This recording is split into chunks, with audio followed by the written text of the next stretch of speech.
Un mentor, c'est une figure stable. Non, c'est pas vrai, c'est ce qu'on croit. On croit que c'est quelqu'un qui sait, qui a déjà traversé l'épreuve, qui arrive pile poil au bon moment, dit la phrase juste, donne l'outil nécessaire, et ensuite il part parce qu'il faut laisser le protagoniste grandir. Cette image, elle est pratique. Elle simplifie la fonction du mentor. Il sert de raccourci. Il explique le monde, il accélère l'apprentissage, il transmet une sagesse qui évite au héros de se perdre, et puis voilà. Sauf qu'un mentor réduit à la sagesse, c'est pas un personnage, c'est un dispositif. Et si tu écris des histoires qui doivent représenter quelque chose de vrai, enseigner quelque chose de concret ou accompagner une transformation assez forte pour créer de l'identification, tu as tout intérêt à refuser ce mentor parfait. Parce qu'un mentor parfait ne crée pas de tension, ne provoque pas de choix difficiles et ne raconte rien de profond sur la transmission. Ce qui est intéressant, c'est un mentor imparfait. Ça ne veut pas dire qu'il est mauvais, ni qu'il trahit, ni qu'il manipule comme un antagoniste classique. C'est juste un humain qui est traversé par des limites. Et ces limites peuvent devenir un moteur dramatique. Le point de départ, c'est d'accepter une idée simple. Personne ne transmet depuis un endroit neutre. Un mentor transmet depuis sa propre histoire. Depuis ses réussites, bien sûr, aussi depuis ses échecs, ses renoncements, ses blessures, ses frustrations, ce qu'il aurait voulu faire autrement. Et lorsqu'il rencontre un élève, ce qu'il voit n'est jamais uniquement un potentiel abstrait. Il voit une opportunité de réparation. Et c'est là que la projection commence. Le mentor peut encourager une qualité chez l'élève parce qu'il l'a manqué lui-même. Il peut interdire un choix parce qu'il en a payé le prix et ne supporte pas l'idée de revivre cette douleur à travers quelqu'un. Il peut survaloriser une méthode parce que cette méthode l'a autrefois sauvée et qu'il n'a jamais réévalué si elle était réellement universelle. Donc oui, le mentor peut être un parent toxique qui va utiliser des méthodes ce grand renfort de ouais bah moi ça m'a pas tué. Bref, il ne transmet pas seulement un savoir, il transmet une logique. Et cette logique peut être utile. Elle peut aussi être datée, ou trop rigide, ou trop personnelle. Et c'est là que ton mentor devient précieux, il incarne une étape, mais aussi des limites. Si tu écris pour enseigner, le mentor imparfait te permet de montrer que l'apprentissage inclut une compétence souvent oubliée, le discernement. Savoir recevoir un enseignement sans le prendre comme une vérité absolue.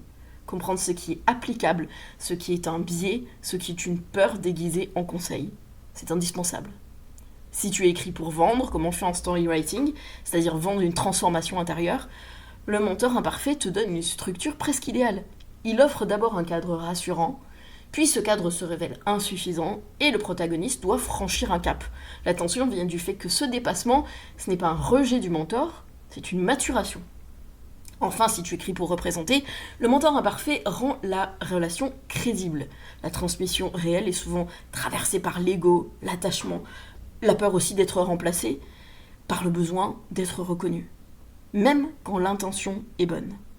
À ce stade, si tu veux apprendre à construire ce type de relation et à écrire des personnages qui ne sont pas des fonctions, abonne-toi à la chaîne.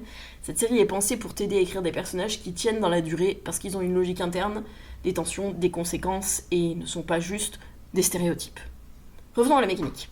Un mentor intéressant possède presque toujours un agenda invisible. Pas forcément cynique, hein. Souvent c'est quelque chose de très intime. Il veut laisser une trace, il veut que sa vie ait compté, valider ses sacrifices, prouver que son approche était la bonne, réparer une humiliation ancienne. Il veut que l'élève réussisse, mais il veut aussi que cette réussite dise quelque chose sur lui. Encore une fois, comme un parent qui projette. Ce mélange est humain, et c'est exactement ce qui rend la relation complexe. À partir de là, il y a une question que beaucoup d'auteurs évitent, alors qu'elle est centrale. Qu'est-ce qui se passe quand l'élève commence à dépasser le mentor ? Au début, le mentor est en position d'autorité.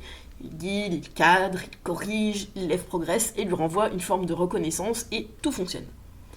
Mais il arrive un moment où l'élève n'applique plus seulement, il invente. Il prend une décision que le mentor n'aurait pas prise. Il conteste un principe. Il réussit là où le mentor a échoué. Et c'est là que la relation va changer de nature. À ce moment précis, le mentor peut rester un guide ou devenir un obstacle. Ce basculement est l'un des leviers les plus puissants pour écrire un mentor imparfait, parce qu'il naît rarement de la malveillance, mais plutôt de la peur. La peur d'être rendu inutile, d'être contredit, d'être remplacé, la peur de devoir admettre que sa méthode n'était pas universelle, ou parfois que l'élève réactive sa propre blessure. Et voilà comment le mentor peut devenir, dans l'évolution du récit, un antagoniste. Pas au sens méchant, au sens structurel, celui qui s'oppose au mouvement d'émancipation.